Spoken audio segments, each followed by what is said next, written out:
म र आ ग आ झ हैला म अक्षर रे कोन होची शब्द र अक्षर रे कोन होची शब्द ग अक्षर रे कोन होची आ झ अक्षर रे कोन होची शिखिबा ताले कोन शब्द रे थिबा अक्षर सह तळ कोठरी रे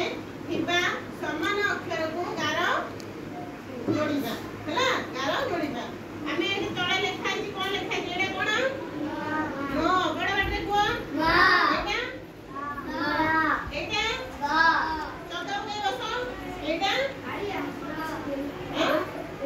एटा कोन छ ताले मोरे कोन हैला